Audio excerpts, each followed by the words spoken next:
One of my most treasured memories was going on long car rides and watching Planet Earth, the nature-centered TV series. My sister and I were leaning close to a tiny television screen and watching Wonder. We learned about all of the little animals in their little world and how they would go about their days in tide pools, meadows, and treetop nests. It was a much simpler, happier time. So I realized the truth that humans are destroying the adorable little creatures. This planet, the Earth, is incredible. It is so diverse. One of my favorite things to do is just sit in the park and watch all the little squirrels running around. But as I do this, I've always noticed that the trees in urban areas are slightly off. I remember driving to upstate New York with my family to go on a hike and looking out the window, seeing that the farther we got from urban industrial areas, the more the trees seemed to flourish, reach higher and wider, looking much healthier. Pollutants such as car exhaust and factory emissions, among others, slow tree growth and damage their bark and leaves. But the problem of unhealthy trees doesn't just affect the trees themselves, but the ecosystems as a whole, especially the animals and insects who call those trees their home. The Earth's flora and fauna are interdependent. The lives and deaths of plants and animals are so intrinsically woven together that the death of just one species can fundamentally alter this balance. Mankind has not only upset Earth's natural balance, we have completely dismantled it. According to the Center for Biological Diversity, the Earth is losing animal species at 1,000 to 10,000 times the natural rate, and as many as 30 to 50% of the planet's species may be extinct by 2050. Within the tiny fraction of Earth's history humans occupy, we've managed to kill off up to half the species on our planet. Up to 1 million species are at risk of extinction due to human activity, including overconsumption, illegal poaching, deforestation, and fossil fuel emissions. We are pushing ecosystems towards a point of no return. Mankind has been reckless with Earth, and we must face the consequences. The health of ecosystems on which we and other species depend on is deteriorating more rapidly than ever. It's been hypothesized that we are on the verge of what scientists call the sixth extinction. Right here is a chart of the extinction rates since the 1500s. You can see here how the extinction rate has massively gone up, and this is due to humans. Insect pollinators are an example of the problems caused by human activities. A new phrase for insect declines is the windshield effect. If you drove your car at dusk around 30 years ago, you would have to clean your windshield frequently due to all the bugs flying through the air. But that's no longer the case today. And the repercussions affect every sector of society, including economic. The $577 billion in annual global crops are at risk from pollinator loss. The future of our world's economic health could literally rest on the wings of insects. I would like to point out that we count as biodiversity. And as we destroy ecosystems, we're not only endangering species around us, but we are putting ourselves in danger. Between 100 million and 300 million people face increased risk of floods and hurricanes due to the loss of coastal habitats and protection. And these natural disasters often result in mass death and casualty tolls. Air and water pollution increase chances of lung disease and cancer, among other illnesses. 75% of land environment and 66% of the marine environment have been significantly altered by human actions. Deforestation alters land too quickly for plants and animals to cope, which means that many of them do not survive. If enough deforestation occurs, entire species can be wiped out. Orangutans, for example, are critically endangered. Fewer than 80,000 of these survive today.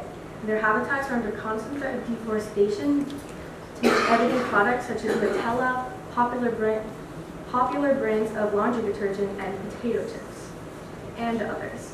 The Sumatran tiger is critically endangered as well, with fewer than 400 left. Deforestation also contributes heavily to greenhouse gas emissions, the main cause of global warming. Trees are efficient greenhouse gas filters, but the moment they are cut down, they not only stop producing oxygen, but they release carbon dioxide into the atmosphere, not to mention the gas and coal burned by the heavy machinery used to cut them down. When I first learned about the damage we were doing to Earth, I was really upset. But I thought to myself, if it all goes badly on land, we can just invent underwater houses and kind of run into the ocean wait for it to get a bit better on land. But these super amazing plans will not work, and this is due to ocean acidification. Excessive amounts of carbon dioxide are causing oceans to become more acidic, and therefore inhospitable to life. Humans have been burning through fossil fuels such as coal, oil, and natural gas since the beginning of the Industrial Revolution, and as a result, we've added 365 billion metric tons of carbon dioxide into the atmosphere. This carbon is dissolved into the ocean's water, rendering it more acidic than normal. Deforestation has added another 180 billion tons of carbon dioxide as well, and every year we add about 9 billion more tons. And this amount has been increasing by 6% annually. The tipping point at which the ecosystem will begin to crash is when the oceans become so acidic that their pH level reaches 7.8, and this is expected to happen by the end of this century. By that point, oceans will be 150% more acidic than they were at the beginning of the Industrial Revolution, just 200 years ago. And every living organism in the oceans will be drastically and negatively affected.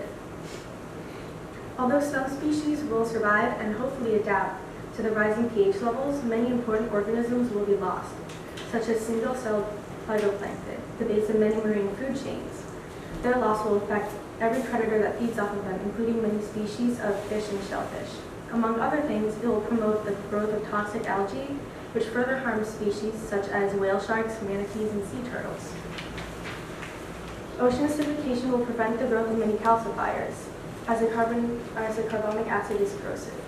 These are just some examples of calcifiers. Many types of coral are calcifiers. Starfish, sea urchins, any type of shell, so mussels, clams, crabs, krills, lobsters. Notice how many of these are foods that we eat.